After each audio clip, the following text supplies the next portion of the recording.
150 ಒಂದ್ 200 ನಾಟಿ ತಳಿಗಳ ಸಂಗ್ರಹಣೆ ಮಾಡಿದೀನಿ. ಬೀಜ ಹುಟ್ಟಿಲ್ಲ ಅಂತ ಒಂದ್ ಕಂಪ್ಲೇಂಟ್ ಇಲ್ಲ, ಅದೊಂದು ಖುಷಿ ಆಯ್ತದೆ.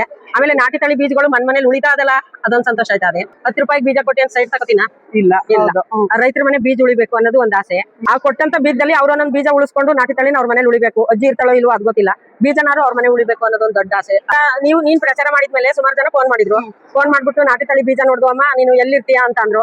ಅದನ್ನ 20 ವರ್ಷದಿಂದ ಕಂಡು ಹಿಡಿದು ಎಲ್ಲದೆ ಏನದೆ ಹೆಂಗ್ ಬೆಳಿಬೇಕು ಅದನ್ನ ರೈತರ ಗಮನಕ್ಕೆ ತಂದು ನಾನು ಈ ತರ ಟ್ರೈನಿಂಗ್ ನಂಗೆ ಕೊಟ್ಟು ಬೀಜಾಮೃತ, ಜೀವಾಮೃತ ಮತ್ತೆ ಟಾನಿಕ್ ಮಾಡೋದು ಎಲ್ಲಾನು ಹೇಳಿ ರೈತರ ಮನೆಗೆ ಬೀಜ ಕೊಡ್ತಾ ಇದ್ದೀನಿ.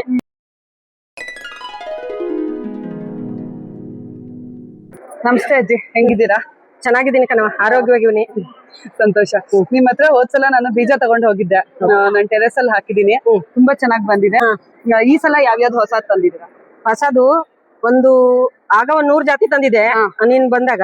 ಈಗ 150 ಜಾತಿ ತಳಿಗಳಿದೆ. ಮತ್ತೆ ಗೆಡ್ಡೆ ಗೆಣಸಲ್ಲಿ ಬಳ್ಳಿಗಳಲ್ಲಿ ಒಂದು 25 ಜಾತಿ ಇದೆ. ಅಲ್ಲಿಗೆ 150 ಒಂದ್ 200 ನಾಟಿ ತಳಿಗಳ ಸಂಗ್ರಹಣೆ ಮಾಡಿದೀನಿ. ಮತ್ತೆ ಯಾವ್ದು ಹುಟ್ಟಕ್ಕಲ್ಲ ಅಂತ ಕಂಪ್ಲೇಂಟ್ ಇಲ್ಲ. 25 ವರ್ಷದಿಂದ ಈ ವ್ಯವಹಾರ ಮಾಡ್ತಿರೋದ್ರಿಂದ ಯಾವ್ದು ನಿನ್ ಬೀಜ ಹುಟ್ಟಿಲ್ಲ ಅಂತ ಒಂದ್ ಕಂಪ್ಲೇಂಟ್ ಇಲ್ಲ, ಅದೊಂದು ಖುಷಿ ಆಯ್ತದೆ. ಆಮೇಲೆ ನಾಟಿ ತಳಿ ಬೀಜಗಳು ಮನೇಲಿ ಉಳಿತಾ ಅದಲ್ಲ, ಅದೊಂದು ಸಂತೋಷ ಆಯ್ತದೆ. ದುಡ್ಡೇ ಮುಖ್ಯವಲ್ಲ, ಈ ತರ ನಾಟಿ ತಳಿ ಬೀಜಗಳು ಮಾಡಿ ರೈತರಿಗೆ ತಲುಪಿಸ್ತೀವಲ್ಲ ಅದು ಮುಖ್ಯವಾಗಿರ್ತದೆ. 10 ರೂಪಾಯಿ ಬೀಜ ಕೊಟ್ಟು ಏನ್ ಸೈಡ್ ತಗೋತೀನ? ಇಲ್ಲ. ರೈತರ ಮನೆ ಬೀಜ ಉಳಿಬೇಕು ಅನ್ನೋದು ಒಂದ್ ಆಸೆ. ಆಮೇಲೆ ಇದ್ ಮಾಡೋದ್ರಿಂದ ಉದ್ದೇಶ ಏನು ಅಂತ ಅಂದ್ರೆ, ನಾಟಿ ತಳಿಗಳು ಎಲ್ಲೆಲ್ಲೋ ಔತ್ಕೊಂಡ್ಬಿಟ್ಟಿತ್ತು.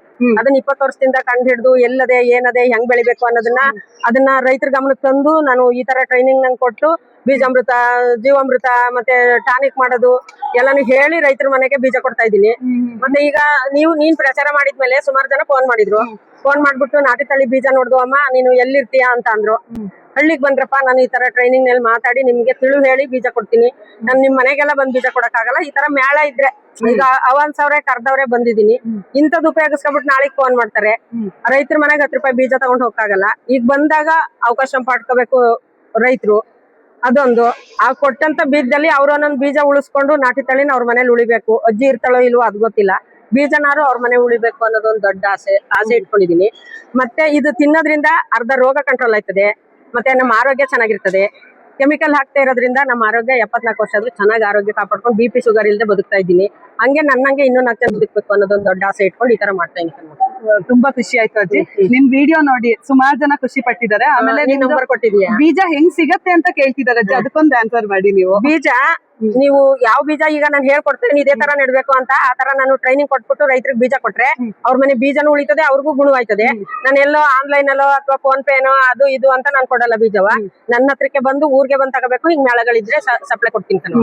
ಮೈಸೂರ್ಗೆ ಯಾವಾಗ ಬರ್ತೀರಾ ಅಜ್ಜಿ? ಮೈಸೂರ್ಗೆ ಹಿಂಗೆ ಯಾರು ಆಫರ್ ಕೊಟ್ಟು ನೀನ್ ಕರೆದ್ರು ಬರ್ತೀನಿ. ನಾನು ಬೀಜ ಮೇಳ ಮಾಡ್ತಾ ಇದ್ದೀನಿ, ಬಾರಜ್ಜಿ ಅಂತ ನೀನೇ ಮಾಡು, ಅಲ್ಗೂ ಬರ್ತೀನಿ.